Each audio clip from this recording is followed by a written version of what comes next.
تھے جی.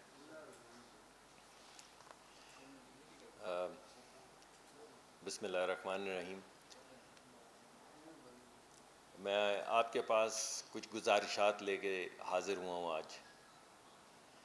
آپ کو معلوم ہے اس وقت تقریباً پورا ملک جو ہے وہ سیلاب کی زد میں آیا ہوا ہے اور ہر طرف تباہی ہے. جس طرف دیکھتے ہیں تباہی نظر آتی ہے.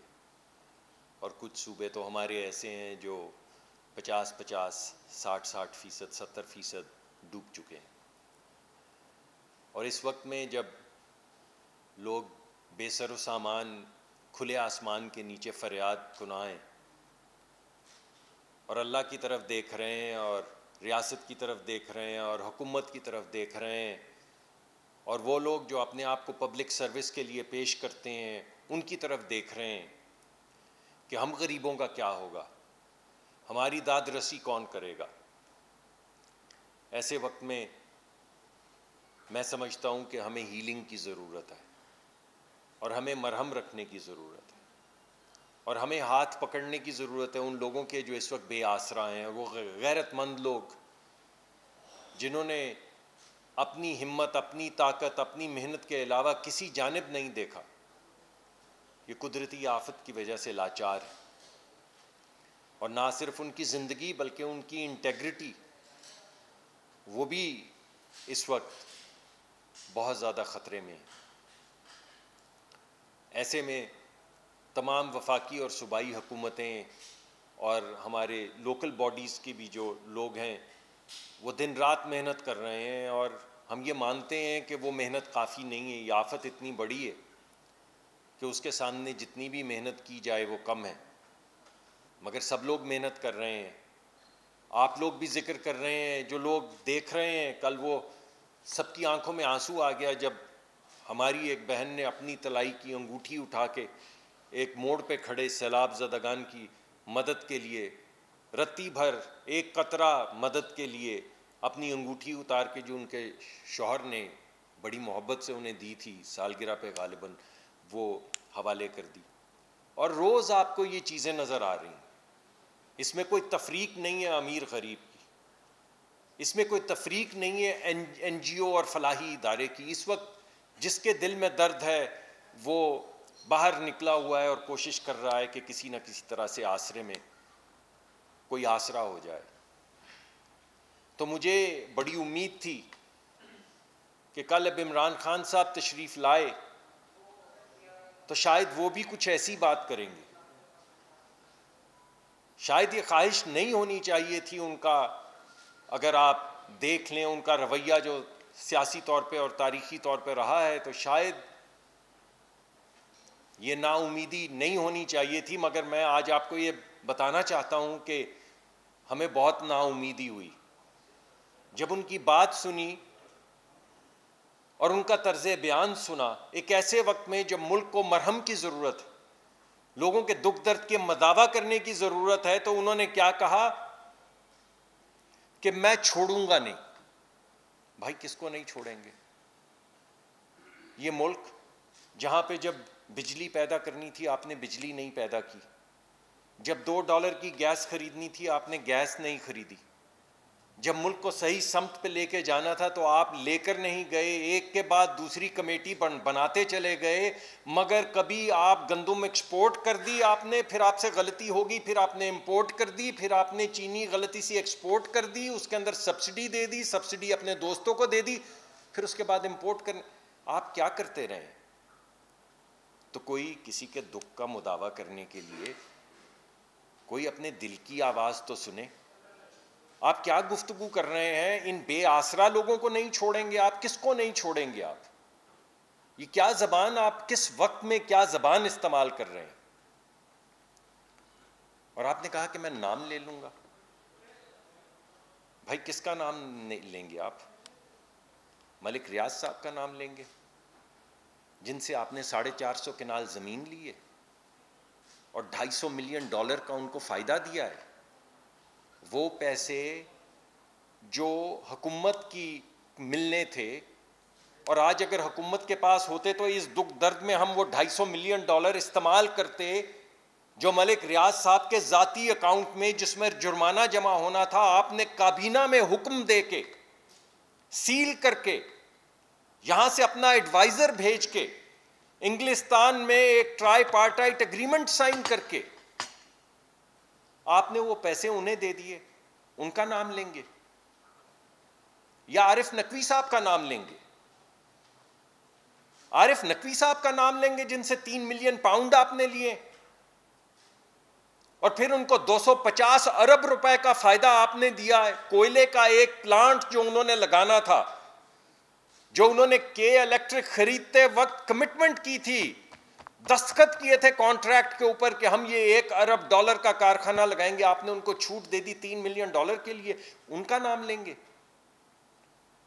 یا ڈیوڈ فینٹن کا نام لیں گے جسے آپ نے لابسٹ رکھا ہوا ہے کس ملک میں, جس کے متعلق آپ جو ہرزہ سرائی کرتے ہیں وہ سننے سے تعلق رکھتی ہے. وہاں پہ جا کے امریکہ جسے آپ دشمن کہتے ہیں, آپ کہتے ہیں کہ اس نے آپ کے آئین کو سبورٹ کیا, آپ کہتے ہیں کہ سازش کر کے آپ کو الٹایا, وہاں پہ ایک لابسٹ آپ نے ہائر کیا جس کی زندگی کا مقصد یہ ہے کہ پاکستان کے ایٹمی پروگرام کو ختم کیا جائے. میں نے پہلے بھی کہا, آج بھی کہتا ہوں, ڈیوڈ فینٹن کا نام لکھ لیں. اس کو بابا سمجھا جاتا ہے, باپ سمجھا جاتا ہے, ڈی نیوکلیئرائزیشن یا نو نیوکلیئر پروگرام کا موجد ہے, یہ باپ ہے. اور یہ آپ نے وہاں پہ پیسے دے کے ہائر کیا ہے کیا کہنے کے لیے امریکیوں کو, بھائی او بھائی سازش تو ہم کر رہے تھے, تو آپ نے پاکستان کے نیوکلیئر پروگرام کے خلاف ایک بندہ کیوں ہائر کیا؟ کیا ڈیوڈ فینٹن کا نام لیں گے؟ کس کا نام لیں گے آپ؟ ہمارے وہ دوست جھگڑا صاحب کا نام لیں گے؟ ملک برباد ہوا ہے, لوگ تباہ و برباد ہوئے ہیں, ہمیں ایک ایک پیسے کی ضرورت ہے. آپ لوگ اور آپ میں سے وہ جو صاحب حیثیت نہیں ہیں, ان کے بھی گھر میں جو پڑا ہے اس میں سے کچھ نہ کچھ اٹھا کر وہ سیلاب زدگان کی مدد کے لیے باہر لے کر آ رہے ہیں. مائیں بیٹیاں اپنے بندے اتار کر دے رہی ہیں اور آپ یہ کہہ رہے ہیں کہ کچھ ایسی سازش کرو. جھگڑا صاحب, تیمور جھگڑا صاحب, کچھ ایسا کرو, کوئی ایسا خط لکھو کہ پاکستان کا شری لنکا والا حال ہو جائے, پاکستان دیوالیہ ہو جائے, پاکستان میں $1 500 یا 1000 روپے کا ہو جائے, پاکستان میں لائنیں لگ جائیں. آج جو گاڑیاں جا رہی ہیں, بسیں جا رہی ہیں, ٹرک لے کر جا رہے ہیں سامان, ارے بھائی اگر پیٹرول سری لنکا کی طرح ختم ہو جاتا, آپ کی سازش کامیاب ہو جاتی, تو یہ سامان کیسے پہنچتا ان لوگوں کے پاس جن کے پاس کھانے کو کھانا نہیں ہے, پینے کو پانی نہیں ہے, رہنے کو چھت نہیں ہے؟ آپ کامیاب ہو جاتے. آپ کی کامیابی یہ تھی کہ ملک برباد ہو جاتا. اور آپ نے پنجاب میں محسن لغاری صاحب کو کہا, اور انہوں نے اس ریکارڈنگ کے اندر کہا کہ بھائی اس سے سلطنت, اس سے ریاست تباہ ہو جائے گی. تو آپ نے کہا جواب میں, شوکت ترین صاحب نے کہا کہ ایسی ریاست کو کیا کرنا جہاں پہ ہمارے سردار کے خلاف مقدمے کیے جا رہے ہوں. غارت ہو جائے, ایسی غارت ہو جائے, ایسا ملک جہاں پہ ہمارے سردار کے خلاف مقدمات درج کیے جا رہے ہیں, اس وجہ سے پورا ملک غارت کر دو. اور وہ جو جلسے میں کہا کرتے تھے کہ آگ لگا دو, بہا دو, توڑ دو, جلا دو, کر دیا نا اپنے طور پہ, تو آپ نے کر دیا. ہوا یا نہ ہوا یہ تو اللہ بھی اوپر بیٹھے ہیں نا, اللہ تعالیٰ بھی تو اوپر بیٹھے ہیں, آپ سے اوپر بھی تو کوئی ہے. اگرچہ آپ کی رونق تو کہاں تک جاتی, کسی کو آپ شرک کا کہتے ہیں, کسی کو آپ کہتے ہیں کہ جس طرح نعوذ باللہ پیغمبروں کو مقرر کیا گیا وغیرہ وغیرہ, بغیر اس میں گئے ہوئے آپ سے اوپر بھی تو کوئی طاقت ہے. مگر آپ نے تو ایک دفعہ سازش کر ڈالی نا, تو کس کا نام لیں گے؟ شوکت ترین صاحب کا نام لیں گے, جھگڑا صاحب کا نام لیں گے, یا لغاری صاحب کا نام لیں گے؟ کس کا نام لیں گے؟ اور آپ کیا کرنا چاہ رہے تھے اس ملک کے ساتھ؟ کبھی آپ نے سوچا ہے؟ آپ نے ارد گرد دیکھا یہ ڈوبتے ہوئے لوگوں کو, بے آسرا لوگوں کو دیکھا, آپ کو رحم نہیں آیا؟ کہ کیا یہ وقت ہے یہ سب کرنے کا؟ میں نہ رہوں، وہ بچے جو کرکٹ کھیلتے ہیں کیونکہ کھلاڑی ہیں، تو آپ نے دیکھے ہوں گے بچے جو اپنی باری لے کے وکٹیں اٹھا کے بھاگ جاتے ہیں اور پیچھے سب لگے ہوتے ہیں محلے والے کہہ رہے بھائی ایسے نہیں کھیلا جاتا، وہ کہتے ہیں نہیں، آئی پلے اور نو پلے.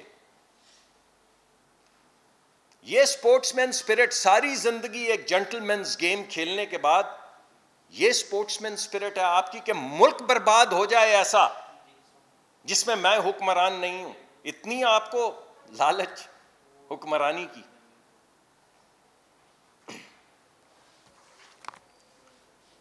یا ان لوگوں کا ذکر کریں جن کے ذریعے آپ نے کیمپین چلائی شہداء کے خلاف. کبھی شہید کے گھر گئے؟ کبھی شہید کی ماں کی آنکھوں میں آنسو دیکھیں؟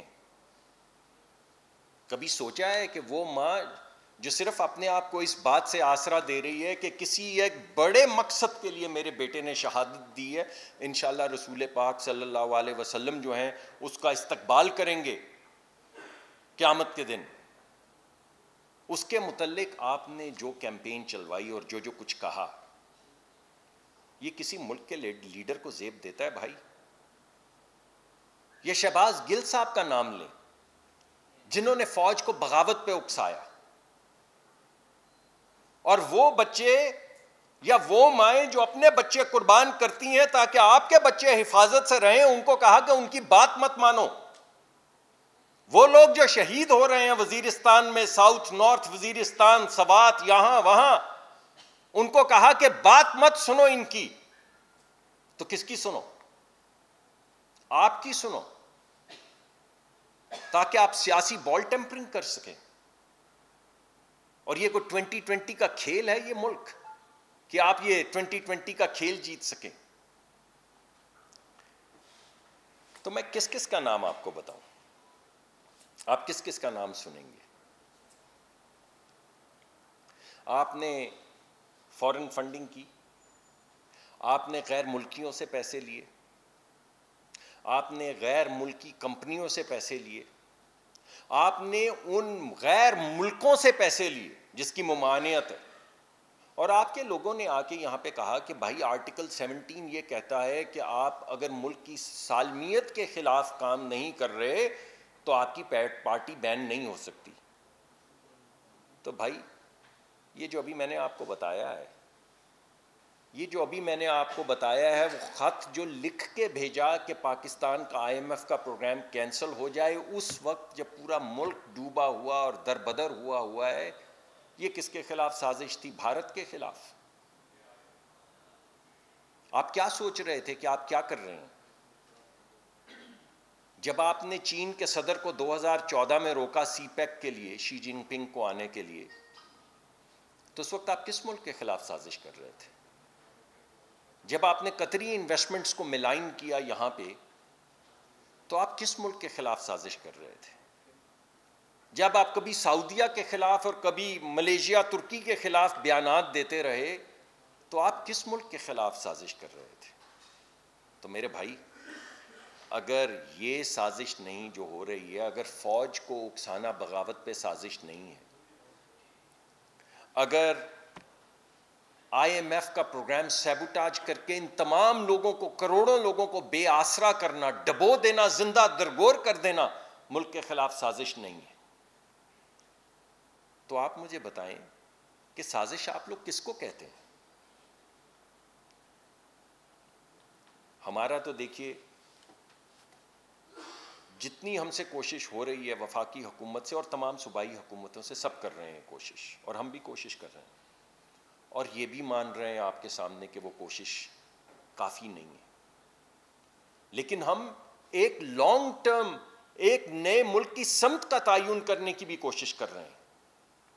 یہ جو آپ کو نظر آتا ہے ہم قطر جا رہے ہیں یا کسی اور دیگر ممالک میں جا رہے ہیں، تو آپ پوچھئے کہ بھائی کیوں جا رہے ہیں؟ ان ممالک میں ہم اس لیے جا رہے ہیں کہ ہم چاہتے ہیں کہ یہ ملک اپنے پاؤں پر کھڑا ہو جائے. ہم پہلی مرتبہ ان ممالک میں جا رہے ہیں سرمایہ کاری کے لیے، تاکہ ہم عزت اور آبرو کے ساتھ یہ ملک آگے بڑھ سکے، ترقی کی جانب جا سکے. ہم قطر گئے، انہوں نے ہم سے کمٹمنٹ کی کہ وہ اس ملک میں انویسٹ کریں گے. اندیا دیا کہ $3 ارب تک انویسٹمنٹ کریں گے. یہ بھی بتایا کہ سولر پاور میں انویسٹ کریں گے, LNG کے پاور پلانٹس میں انویسٹ کریں گے, اس ملک کے انفراسٹرکچر میں انویسٹ کریں گے, اس ملک کی پورٹس کے اوپر ٹرمینلز بنانے میں انویسٹ کریں گے. اس ملک کے جو ادارے ہیں ان کو آگے بڑھا کے ان کو مؤثر کرنے میں انویسٹ کریں گے. ہم لوگ ابھی UAE گئے, امارات گئے, انہوں نے کہا رینیوبل میں انویسٹ کریں گے. انہوں نے کہا اگر آپ اچھی طریقے سے, اچھے سلیقے سے پچھلی حکومت کی طرح نئے طرز سے آگے بڑھیں گے تو $1 سے $1.5 ارب کی انویسٹمنٹ کرنے کے لیے وہ تیار ہیں ریفائنری میں, تاکہ پاکستان توانائی میں اور تیل میں خود کفیل ہو سکے اور ہم اپنے آپ کو ہیج کر سکیں آنے والے وقت میں جب تیل کی قیمتیں دوبارہ آسمان سے جیسا کہ آج کل ہے باتیں کریں گی. تو ہم تو ہر جگہ پہ جا کے ملک کے لیے ایک نیا راستہ ڈھونڈ رہے ہیں. $3 بلین, $3,000 ملین کی انویسٹمنٹ ایک طرف لانے کی کوشش کر رہے ہیں, $2 بلین تک انویسٹمنٹ لانے کی, $3 بلین تک دوسرے ملک سے کوشش کر رہے ہیں, IMF سے نیگوشیٹ کر رہے ہیں, CPEC کو ریوائیو کر رہے ہیں تاکہ ایک غیرت مند ملک کی طرح ہم آگے بڑھ سکیں. بار بار وزیر اعظم کہہ رہے ہیں کہ اگر IMF کا ہو بھی گیا کانٹریکٹ تو یہ تو کوئی سلیقہ نہیں ہے. تو کیا ہمیں یہ نہیں کرنا, کیا ہمیں یہ کوشش نہیں کرنی کہ یہ آخری پروگرام ہو اور آئندہ ہم خود اپنے ملک میں سرمایہ کاری کے ذریعے, نئی بزنسز کے ذریعے, ملک میں معاشی وسائل پیدا کرنے کے ذریعے, اپنے لوگوں کو, اپنے بچوں کو روزگار دینے کے ذریعے اس ملک کو آگے بڑھائیں؟ اگر تمام ملکوں پہ یہ مقرر ہے تو ہم پہ بھی یہ مقرر ہے. اللہ کامیاب اور ناکامی اور کامیابی تو اللہ کے ہاتھ ہے, لیکن ہم روز آپ کے پاس حاضر ہوتے ہیں اور کم از کم جو کوششیں کر رہے ہیں وہ آپ کے سامنے رکھ دیتے ہیں کہ بھائی ہماری ڈائریکشن یہ ہے, اور ہوا میں باتیں نہیں کر رہے, جا رہے ہیں, آ رہے ہیں, آپ کو بتا رہے ہیں جہاں گئے تھے وہاں کیا کرنے گئے تھے اور کیا ہوا وہاں پر. 2 ممالک میں گئے ہیں, دونوں کی تفاصیل میں نے آپ کے سامنے رکھ دی. اور آخر میں صرف یہ کہوں گا کہ خان صاحب ہمیں ناموں سے مت ڈرائیں, آپ نام لے ڈالیں, جرت دکھائیں. آپ اتنے بہادر بنتے ہیں, روز کون ہے شخص جو 4 مہینے آ کے ڈراتا رہے کہ مجھے مت چھیڑیو میں نام لے لوں گا. ارے بھائی لے لینا, کب لیں گے نام؟ اور جب یہ نام لے رہے ہوں شہباز گل صاحب کا, ڈیوڈ فینٹن کا اور ہمارے دوستوں کا, جھگڑا صاحب کا یا دیگر لوگوں کا, جب یہ سارے نام لے رہے ہوں تو میری درخواست ہے زیر لب اپنا نام بھی لے لیں, زیر لب اپنا نام لیں تاکہ آپ کے ہائی کورٹس ڈریں جس طرح آپ آ کے ڈراتے ہیں انہیں, تاکہ IGs ڈریں, DIGs ڈریں جنہیں آپ نام لے لے کر ڈراتے ہیں, وہ خاتون سیشن جج ڈریں, اور باقی خواتین کو بھی خبر ہو کہ کتنا بہادر جواں مرد آدمی ہے جو نہتی عورت کو ڈراتا ہے نام لے کے جلسے میں. واہ, ایک طرف پختون ولی کا تذکرہ, غیرت کا تذکرہ, دوسری طرف عورتوں کا نام لے لے کے ان کو ڈراتے ہیں. تو بھائی جب سارے نام لے رہے ہوں تو زیر لب اپنا نام بھی لے لیجیے گا. بہت بہت شکریہ.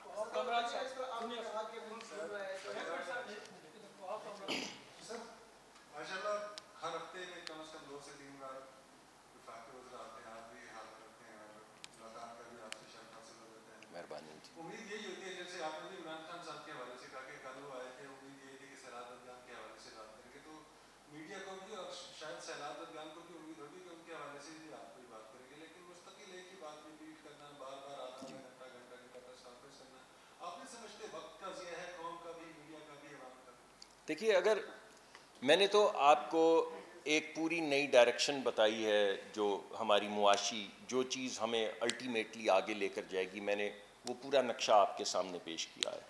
میں نے آپ کو بتایا ہے کہ ہماری ڈائریکشن کیا ہے. میں نے آپ کو یہ بھی بتایا ہے کہ اگرچہ ہمیں IMF میں کامیابی ہوئی ہے مگر ہم اس کو بہت بڑی کامیابی نہیں سمجھتے. ہم تو کامیابی ان انویسٹمنٹس کو سمجھتے ہیں جن کا ابھی کم از کم پہلے راؤنڈ کے اندر اللہ نے کچھ کامیابی دی، اور ایک ملک کی جو ساکھ جو متاثر کی گئی فارن پالیسی کو جو بھی کیا گیا پچھلی حکومت نے اس کے بعد، مگر پھر بھی ہم اتنی ساکھ بحال کر سکے کہ جہاں پہ جاتے ہیں $2-3 بلین کی انویسٹمنٹس کا ذکر کر رہے ہیں. تو میں نے تو آپ کے سامنے وہ تمام چیزیں رکھی ہیں.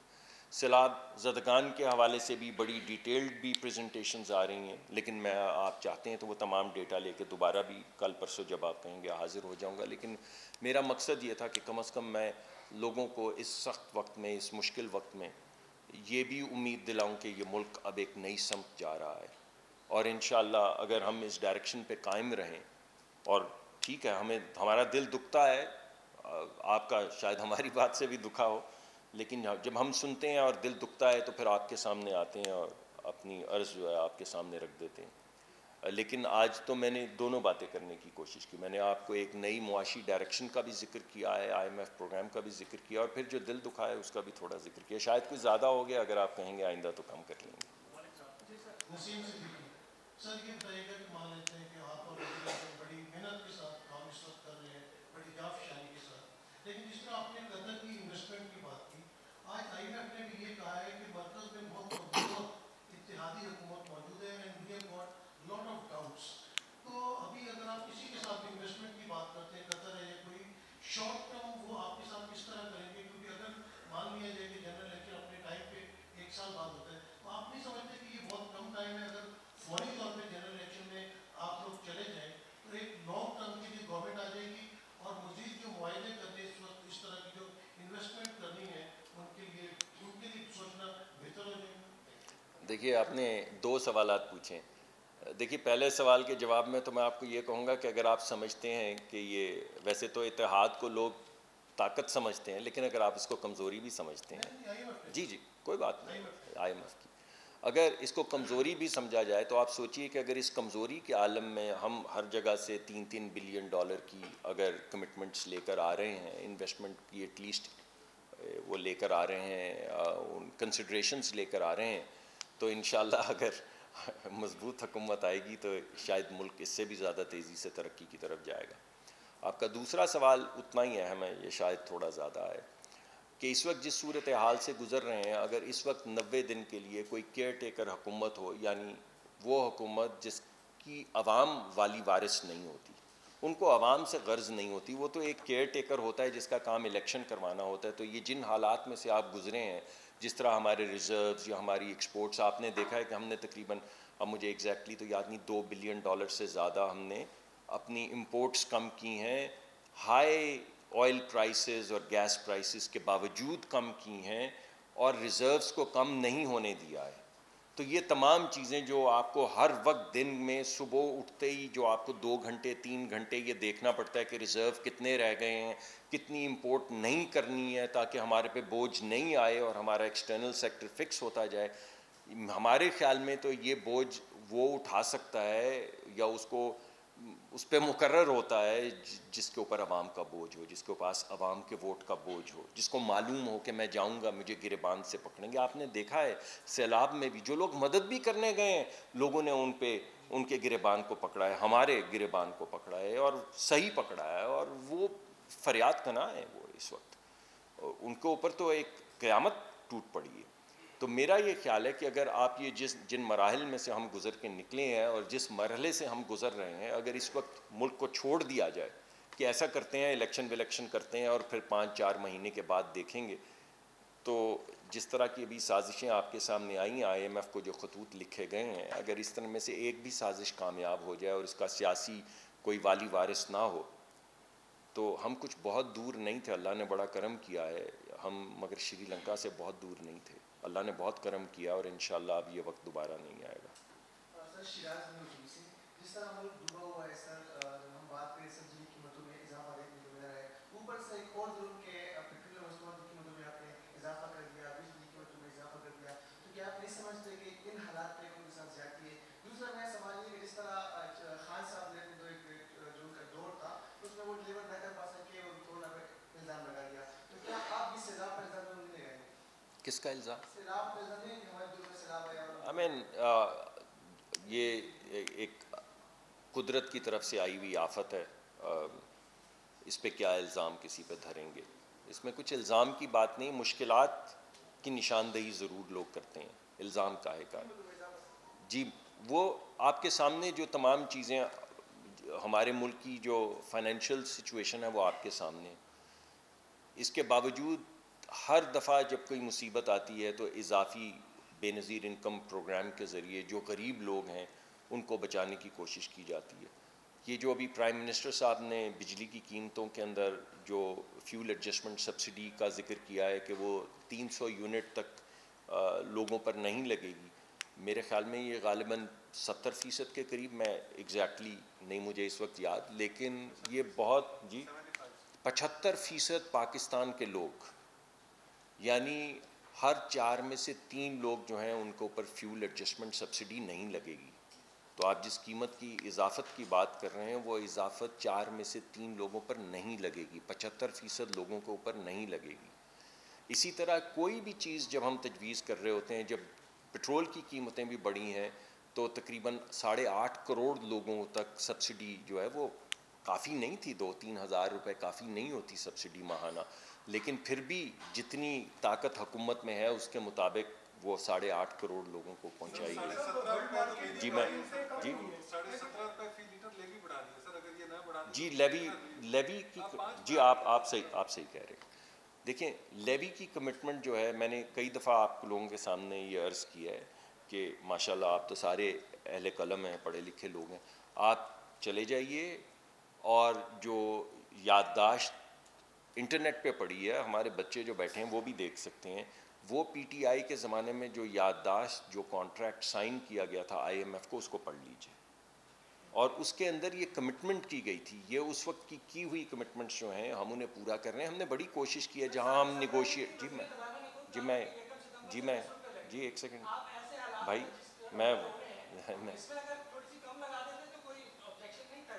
نہیں، آپ کو پتہ ہے نا کہ اس کے 1-2 دن کے بعد تو آپ کے آئی ایم ایف کا کانٹریکٹ جو ہے وہ تھرو ہوا ہے، تو ہمیں اپنی کمٹمنٹس جو ہیں وہ تو پوری کرنی ہے، اور اس کے اندر ایک ایڈجسٹمنٹ، آپ کا نام میں معافی چاہتا ہوں، آپ سے راہیل صاحب، اس کے اندر ایک تبدیلی کی گئی ہے، وہ تبدیلی یہ کی گئی ہے کہ غریب آدمی کا جو فیول ہے وہ ڈیزل ہے، امیر آدمی کا فیول تیل نہیں ہے، پٹرول نہیں ہے، مگر غریب آدمی کی زندگی ڈیزل سے زیادہ متاثر ہوتی، کیونکہ آپ کی جو فصلیں ہیں، آپ کا جو ٹرانسپورٹیشن ہے وہ تمام ڈیزل ٹرکس کے ذریعے ہوتا ہے، آپ کی جتنی بھی یہ جو عوامی جو پبلک ٹرانسپورٹیشن ہے، بسیں ہیں، منی بسیں ہیں، یہ تمام جو ہیں یہ ڈیزل سے چلتی ہیں، اس وجہ سے اس کو شفٹ کیا گیا ہے، یعنی ڈیزل میں جو قیمت بڑھنی تھی وہ نہیں بڑھائی گئی، اس کی جو اس کے اوپر جو پیٹرولیم جو لیوی لگنی تھی اس کو گھٹایا گیا ہے، اور پٹرول کی طرف اس کو تھوڑا سا شفٹ کیا گیا ہے۔ تو کسی حد تک آپ کا گلہ، میں اس سے یہ نہیں کہہ رہا ہوں کہ آپ برحق نہیں ہیں، لیکن میں آپ کو کم از کم جو ہم ان کو جس طریقہ کار سے آگے بڑھانے کی کوشش کر رہے ہوں میں آپ کے سامنے پیش کر رہا ہوں۔ میرا سوال یہ ہے، آج کی بھرپور کانفرنس آپ کی عمران خان پر الزام آپ کی بڑی زبردست، معاشی ترقی کے اوپر بھی تھی تھوڑی سی۔ میرا سوال یہ ہے کہ باقی دنیا میں ملزم عدالت سے نظر ثانی کی اپیل کرتے ہیں، لیکن یہاں دیکھا جا رہا ہے کہ عدالت ملزم سے نظر ثانی کی اپیل کر رہی ہے۔ آئی ایم ایف کا مسئلہ ہو، جیسے ابھی ایک سازش کی گئی ریاست کے خلاف، اس کے علاوہ بڑے قومی راز افشاں کرنے کی دھمکی ہو، یا عارف نقوی صاحب کا مسئلہ ہو، یا جیسے مدد ریاض صاحب کی آپ نے بات کی، تو آپ کیا سمجھتے ہیں کہ عمران خان صاحب ابھی تک لاڈلا ہیں؟ اور اگر یہ صورتحال برقرار رہی تو جو عام انتخابات کی طرف آپ لوگ جا رہے ہیں، تھوڑا سا رہ گئے، تو وہ نقصان دہ نہیں ہوگا جو اس وقت حکومت میں ہے جماعتوں کے لیے؟ دیکھیں میں تو آج بھی اس امید سے ہوں کہ ہمیں انصاف ملے گا عدالتوں سے، اور مجھے یہ ابھی بھی بھرپور امید ہے کہ انشاءاللہ جس طرح کا انصاف طلال چودھری صاحب کے ساتھ کیا گیا تھا، یا جس طرح کا انصاف دانیال عزیز صاحب کے ساتھ کیا گیا تھا، وہی ترازو، آپ یہ تو کہہ سکتے ہیں کہ بھائی ترازو مختلف ہونا چاہیے تھا، مگر ترازو تو وہی ہے، اس ترازو میں تل تو چکے ہیں لوگ، اور نواز شریف صاحب بھی تل چکے ہیں، یعنی ایک طرف تو آپ نے اپنے بیٹے سے تنخواہ نہ لینے اپنے بیٹے، بھائی کون ہے اس کمرے میں بیٹھا جس کو اپنے بچے پہ ناز نہیں ہے؟ کون ہے جو اپنے بچے کی کمپنی کے اوپر ڈائریکٹر بن کے نہیں بیٹھتا؟ جتنی چھوٹی بڑی کسی کی دکان بھی ہو تو کون اپنے بیٹے کی کامیابی جو ہے وہاں پہ جا کے نہیں اس دکان پہ جا کے بیٹھتا جہاں پہ بیٹا کامیاب ہوا؟ تو آپ نے ایک ترازو کے اندر نواز شریف صاحب کو رکھا اور کہا کہ آپ نے اپنے بیٹے کی کمپنی سے تنخواہ لے سکتے تھے مگر نہیں لی، اگرچہ نہیں لی مگر کیونکہ لے سکتے تھے اپنے بیٹے کی کمپنی سے تو آپ ہمیشہ کے لیے نااہل ہو گئے، نہ آپ صادق ہیں نہ امین ہیں۔ اب ترازو میں تو تل گئے نا بھائی، اب عوام کی عدالت میں تو وہ فیصلہ آ گیا ہے، تو ایک عدالت عوام کی بھی تو ہے، تو اب جو بھی فیصلے ہوں گے وہ عوامی عدالت میں تو آئیں گے۔ ہم کسی پہ تو انگلی نہیں اٹھا رہے مگر فیصلے تو آپ کے سامنے ہیں۔ تو جب ایک طرف یہ تمام طلال چودھری اور میاں محمد نواز شریف صاحب اور مریم صاحبہ کو 8 سال قید بامشقت دی گئی اس بنیاد پہ کہ ان کا جو وکیل تھا اس نے ایک فونٹ استعمال کیا جو اس وقت اویلیبل تو تھا لیکن مائکروسافٹ کا حصہ نہیں تھا، ذرا لاجک استعمال ذرا میں دوبارہ آپ کے سامنے پیش کر دوں۔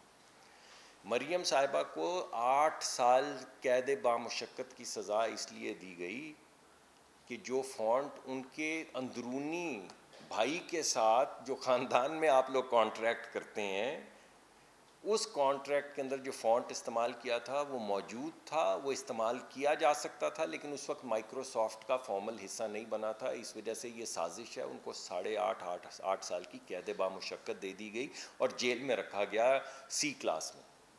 تو یہ بھی فیصلہ عوامی عدالت میں تو آ چکا ہے۔ تو اگر یہ وہی ترازو ہے، اگر انصاف کی آنکھوں پہ واقعی پٹی ہے اور اس بات پہ فیصلے نہیں ہوتے کہ کون کتنا پاپولر ہے یا کون کتنا کسی کو ڈراتا ہے یا کتنا خطرے ناک ہے، تو بھائی پھر تو جو ہے جو پہلے ہو چکا ہے، جو کہا تھا طلال نے اور جو کہا ہے عمران خان نے، دونوں آپ دوبارہ چلا لیجئے اور دوبارہ سن لیجئے۔ اور طلال کے لیے جو سزا ہے وہ عمران صاحب کے لیے نہیں ہونی چاہیے، ہوگا کوئی جواز، ہمیں تو سمجھ نہیں آتا، اور کیونکہ سمجھ نہیں آتا اس وجہ سے انصاف کا تقاضا بھی ہے اور بھرپور امید بھی ہے کہ ٹھیک ہے اگر ان کو ایک موقع دیا بھی گیا ہے تو معافی تو انہوں نے، وہ نہال صاحب نے بھی، سینیٹر صاحب نے مانگی تھی، تو ان کو بھی پھر ملی جانی چاہیے تھی، اور اگر ان کو نہیں ملی تو کیا مقرر ہے کہ عمران خان صاحب کچھ لکھ کے دیں گے تو انہیں مل جائے گی۔ تو ہم تقاضا بھی کرتے ہیں انصاف کا مگر ایمانداری کی بات ہے کہ امید بھی بہت رکھتے ہیں کہ انصاف ہوگا۔ آپ سے تو ابھی میں نے بات کی۔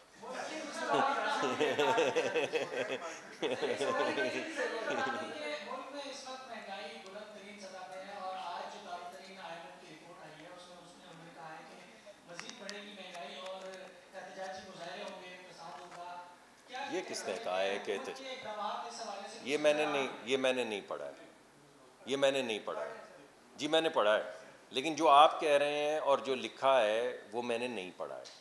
تو جو آپ کہہ رہے ہیں اس تھوڑا سا میں آپ کو گزارش یہ کروں گا کہ آپ وہ رپورٹ نکال لیں، ذرا دیکھ لیں، انہوں نے کہا ہے بھائی کہ اس ملک میں غدر پڑ جائے گا؟ یعنی ہم تو آپ کو کہہ رہے ہیں کہ اگر فصلیں ہماری تباہ ہوئی ہیں تو فصلوں میں ہمارے فوڈ گرین میں قلت آئے گی، اس سے قیمتیں بڑھنے کا امکان ہے۔ ہم نے 2 ملین ٹن گندم کا آرڈر یہ 3 دن 4 دن پہلے دیا ہے، اسی لیے دیا ہے جو آپ کہہ رہے ہیں، ایسا نہیں کہ ہم ہاتھ پہ ہاتھ دھرے بیٹھیں، پہلے ہمارا نہیں تھا پروگرام، ہم نے فوری طور پہ 1 ملین ٹن سرکار نے اور 1 ملین ٹن پرائیویٹ سیکٹر کو دعوت دی ہے کہ فوری طور پہ گندم امپورٹ کی جائے، اسی وجہ سے جو آپ نے بات کی، مگر جو آپ نے دوسری بات کہی بھائی وہ نہیں لکھی۔ جی مالک صاحب، اس طرف عالمی منڈی میں پیٹرولیم مصنوعات کی قیمتیں کم ہوئی ہیں، پاکستان میں بھی ڈالر کی قیمت کافی حد تک کم ہوئی ہے، تو کیا یہ مسائل میں گھری عوام یہ امید رکھے کہ پاکستان میں پیٹرولیم مصنوعات کی قیمتیں کم ہوں گی؟ سر یہ میرا سوال پیٹرولیم کے متعلق ہے، رابطہ کے متعلق ہے۔ جی بالکل انشاءاللہ جی، کوشش یہ کی گئی ہے، پیٹرولیم میں اوگرا نے یہ کوشش کی ہے کہ جو ایک دم شاکس آتے ہیں کہ ایک دم قیمت بڑھتی ہے ایک ہی دن میں اور ایک دم گھٹتی ہے اور پھر بڑھتی ہے، اس سے بچنے کے لیے انہوں نے ایک نئی چیز کوئی ترتیب دی ہے، نیا طریقہ کار، جس سے جب قیمت بڑھے تو تب بھی تھوڑا سا سافٹننگ امپیکٹ آئے، اور جب قیمت کم ہو تب بھی تھوڑی سی آہستہ آہستہ ہو. تو میں یہ چاہتا ہوں کہ آپ انشاءاللہ یہ یقین رکھیں کہ جیسے جیسے بین الاقوامی سطح پہ قیمتیں نیچے آئیں گی اور ڈالر میں روپے میں استحکام آئے گا ڈالر کے خلاف، تو انشاءاللہ یہ قیمتیں آہستہ آہستہ نیچے آئیں گی. لیکن ہم نے کوشش اب یہ کی ہے کہ یہ قیمتیں آہستہ آہستہ نیچے آیا کریں اور آہستہ آہستہ اوپر جایا کریں. ایک دم جو لوگوں کو شوق لگتا ہے اوور نائٹ وہ نہ لگا کرے. تو مگر آپ کا جواب یہ ہے کہ یس انشاءاللہ اگر یہ صورتحال ٹرینڈز رہے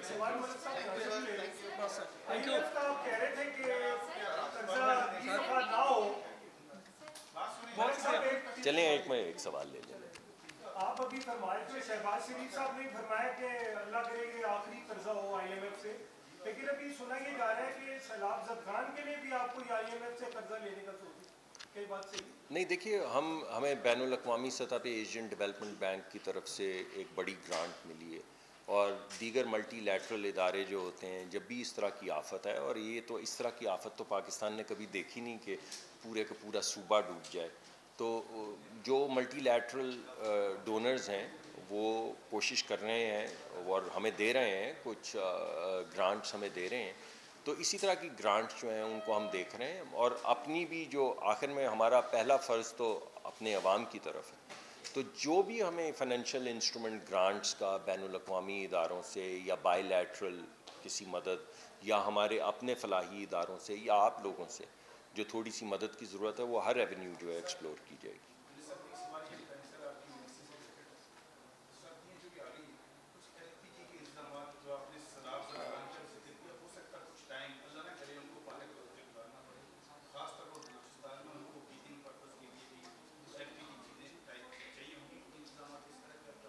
جی 3 مختلف کمپنیوں کو باقاعدہ یہ انسٹرکشن دی گئی ہے کہ جتنی وہ ایل پی جی پچھلے سال امپورٹ کر رہے تھے اس کو کم از کم 1.5 گنا یعنی 50% اضافی ایل پی جی جو ہے وہ اس دفعہ امپورٹ کریں. ان کو انسٹرکشنز دی گئی ہیں، اور ہر ہفتے ویکلی بنیاد کے اوپر ان کو میں بھی اور سیکرٹری صاحب ہم ہر ویک ان کے ساتھ ایک وہ میٹنگ کرتے ہیں جس میں دیکھتے ہیں کہ اس کے اندر کیا پیش رفت ہو رہی ہے اور کتنی پیش رفت ہوئی ہے.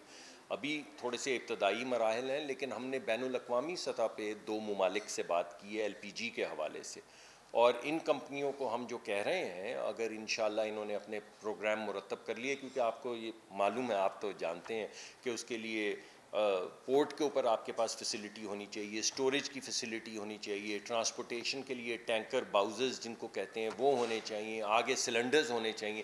تو ہر ایک کو ہم نے کہا ہے کہ آپ سلنڈرز بھی ڈھونڈیں اور پورٹ جو ہے وہاں پہ بھی انتظامات کریں اور اسٹوریج کے بھی انتظامات کریں. مگر 3 جو ہماری کمپنیاں ہیں، پارکو کو کہا ہے، پارکو پرل کو کہا ہے جو ایک بڑی ایفیکٹو ہماری تنظیم ہے، ایس ایس جی سی کو کہا ہے، S N G P L یہ کام نہیں پہلے کرتی تھی اس کو بھی کہا ہے کہ وہ ایک پروگرام مرتب کرے، اور اس کا ویکلی اس کو ٹریک کیا جا رہا ہے ایل پی جی کے حوالے سے، تاکہ جتنی اس وقت گیس کی تو قلت تھوڑی ہوگی. میں نے آپ کو بتایا تھا کہ نہ ہم نے $2 پہ خریدی، نہ 8 پہ خریدی، نہ 6 پہ خریدی، نہ 16 پہ خریدی. اب بھائی 40 سے 60 کی مل رہی ہے ڈالر کی، جو ہماری قوت خرید سے باہر ہے. لیکن بہرحال جو کچھ بھی ہے ہمارا فرض ہے کام کرنا. تو آپ نے بڑا اچھا سوال کیا، یہ ہم انتظامات کریں. بہت بہت شکریہ.